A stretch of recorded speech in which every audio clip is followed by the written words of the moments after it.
नमस्कार दोस्तों, मेरा नाम है अम्बेडकर। आपका स्वागत है हमारे प्यारे चैनल अम्बेडकर सिंघाने पर। दोस्तों, आप लोग को बता दें कि बशीर भद्र का 91 साल की उम्र में निधन हो गया। याददाश्त चली गई थी। मुशायरे की याद आने पर इरशाद इरशाद कहने लगते थे। दोस्तों, बशीर भद्र का जन्म 1935 में हुआ और मृत्यु 2026 में हो गया। उर्दू गजल के शहंशाह डॉक्टर बशीर भद्र नहीं रहे। उन्होंने गुरुवार दोपहर 12:15 बजे भोपाल में फाने दुनिया को अलविदा कहा। उर्दू अदब की रूह में समाये बशीर भद्र तकरीबन 14 बरस डिमेंशिया की रिपथ में रहे, जिससे उनकी याददाश्त कमजोर होती चली गई, मगर उनके शेर आज भी दिलों में धड़कने हैं। उनको शाम 7:30 बजे भोपाल टॉकीज के पास कब्रिस्तान में सुपुर्दे खाक किया गया। उनकी पत्नी डॉक्टर राहत बद्र जब उनके शेर गुनगुनाती हैं तो बशीर साहब के चेहरे पर सादाबी की हल्की सी झलक उभर आती है। कभी कभी वे खुद भी मिसरा पूरा करने लगते हैं। एक वक्त था जब उनके बिना मुशायरे अधूरे माने जाते थे। उनकी मौजूदगी महफिल की कामयाबी की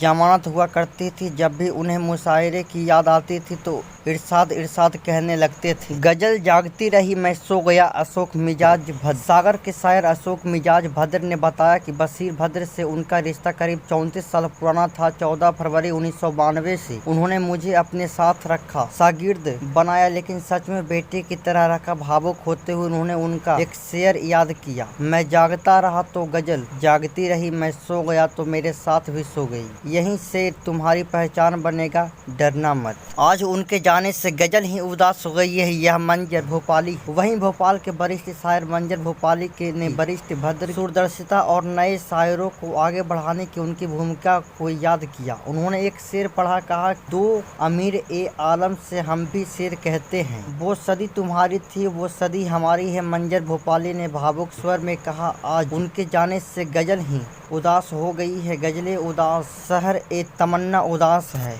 अब बशीर भद्र की पर्सनल लाइफ यानी कि उनकी निजी जिंदगी के बारे में कुछ जान लेते हैं, क्योंकि वे अब धरती पे नहीं रहे। वो परसों ही यानी कि 28 मई को वह स्वर्ग सिधार गए। उनका जन्म 15 फरवरी 1935 को कानपुर में उत्तर प्रदेश हुआ था। उनकी शिक्षा की बात करें तो BA, MA और PhD अलीगढ़ मुस्लिम विश्वविद्यालय से AMU की पढ़ाई की थी। उनकी कैरियर की बात करें तो अलीगढ़ मुस्लिम विश्वविद्यालय में लेक्चरर, मेरठ कॉलेज में अध्यापन और विभागाध्यक्ष भी रहे। उनकी प्रमुख सम्मान की बात करें तो पद्मश्री साहित्य अकादमी पुरस्कार 1999 में मिला था। उत्तर प्रदेश उर्दू अकादमी सम्मान 4 बार मिला था और बिहार उर्दू अकादमी सम्मान भी उनको मिला। साहित्य योगदान की बात करें तो 18,000 से ज्यादा शेर, 7 से ज्यादा उर्दू गजलें और एक हिंदी कविता संग्रह है। 2 आलोचनात्मक पुस्तकें और रचनाएं की बात करें तो हिंदी, गुजराती और विदेशी भाषाओं में उन्होंने प्रकाशन की। उनकी शायरी में दर्द, मोहब्बत और जिंदगी की सच्चाई मिलता है। डॉक्टर भद्र की शायरी में मोहब्बत का खुलूस, जिंदगी की तलखी, शहरी भागदौड़ की बेचैनी और हिंदुस्तानी मिट्टी की खुशबू मिलती है। उनके शेर सड़क से लेकर संसद तक गूंजते रहे हैं। उनकी गजलों ने देश दुनिया में लोगों को दिलों को छुआ और जुबानों पर चस्पा हो गए। बशीर भद्र की एक बड़ी अच्छी लाइन है कि कुछ तो मजबूरियां रही होगी, यूं ही कोई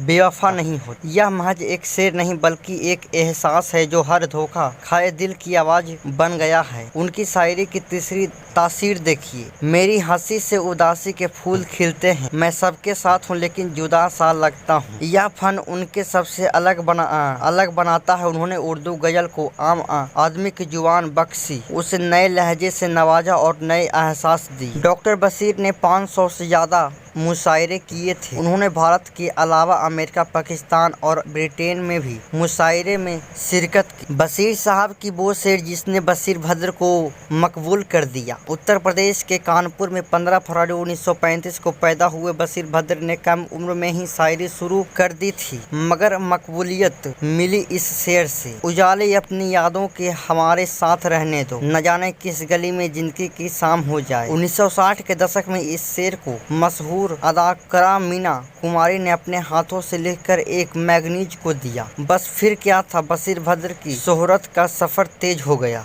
बशीर के घर की दीवार पर उजाले अपनी यादों के शेर भी लिखा हुआ है। सियासी हलकों और मुशायरों में गूंजते रहे उनके शेर। उनकी शायरी महज हुस्न और इश्क तक महदूद नहीं रही, मसाजी मुद्दों पर भी उन्होंने बेबाकी से लिखा। मुल्क के बंटवारे के दर्द को उन्होंने इस तरह बयान, दुश्मनी जम कर करो लेकिन ये गुंजाइश रहे, जब कभी हम दोस्त हो जाएं तो शर्मिंदा ना हो। ये शेर उन्होंने शिमला समझौते के मौके पर पढ़ा था। फिर जब उन्हें पाकिस्तान के मुशायरे का बुलावा मिला तो वहाँ भी यही शेर पढ़ा और महफिल में सन्नाटा छा गया था। मेरठ के दंगों में बदला उनकी जिंदगी का रुख। 1987 के मेरठ दंगों में उनका घर जला दिया गया। जब यह हादसा उनके लिए बेहद तकलीफ देह था, तब इस दर्द को उन्होंने अपने अशआर में समेटा। वो कहते हैं, लोग टूट जाते हैं एक घर बनाने में, तुम तरस नहीं खाते बस्तियां जलाने में। इस हादसे के बाद उन्होंने भोपाल को अपने ठिकाना बना लिया और यहीं के होकर रह गए। शायरी का नया अंदाज और नए लफ्जों का इस्तेमाल। डॉक्टर बद्र की शायरी का सबसे खास पहलू यह है कि उन्होंने गजल को आसान लफ्जों में गढ़ा। उनकी शायरी न तो अरबी फारसी के भारी भरकम लफ्जों से जकड़ी हुई है और न ही रवायतों की गुलाम। उन्होंने नए लफ्जों का गजल में गजल दी, नए तजुर्बे किए और गजल को एक नया आयाम। उनकी एक बड़ी ही खूबसूरत शायरी यह है कि जिस दिन से चला हूँ मेरी मंजिल पे नजर, आंखों ने कभी मील का पत्थर नहीं देखा। डॉक्टर बद्र ने अलीगढ़ मुस्लिम यूनिवर्सिटी से पढ़ाई की थी। एमए कोर्स में उनके शेर भी शामिल थे। तालीम में भी अव्वल। डॉक्टर बद्र का अकली सफ़र भी लाजवाब रहा। वो मुस्लिम यूनिवर्सिटी के गोल्ड मेडलिस्ट हैं। दिलचस्प बात यह रही है कि जब वे वहां पढ़ने गए तो एमए के कोर्स में उनके खुद के अशआर शामिल थे। शायरी से पहले पुलिस की नौकरी की थी बद्र साहब ने। करीब 15 से 16 साल की उम्र में उनके वालिद का इंतकाल हो गया था। मजबूरन उन्होंने पुलिस की नौकरी ज्वाइन कर ली, मगर शायरी से इश्क बरकरार रहा। इस दौरान उन्हें तरक्की की पेशकरें हुई, लेकिन उन्होंने इनकार कर दिया और एक यादगार से शेर कह दिया, बड़े लोगों से मिलने में हमेशा फासला रखना, दरिया जहां समंदर से मिला दरिया नहीं रहता। बद्र साहब ने अपनी पत्नी के लिए कहा, गजलों के मुकब्बल होने में राहत का बड़ा हाथ। बशीर के बेटे तैयब और पत्नी राहत के साथ भोपाल में रहते थे। बशीर बद्र साहब। बशीर के निधन के बाद परिजन से मिलने लोग उनके घर पहुंचते थे। बशीर से जुड़े 3 किस्से। मुशायरे में आधी रात नंबर आया, घंटों शायरी सुनाई। एक मुशायरे में हजारों की भीड़ थी। लोग बद्र के आने का बेसब्री से इंतजार कर रहे थे। आधी रात के बाद उनका नंबर आया, उन्होंने शेर सुनाया, कोई हाथ भी नहीं मिलाएगा जो गले मिलाएगा तपाक से, ये नए मिजाज का शहर है जरा फासले से मिला करो। लोगों की आंखें नम थी।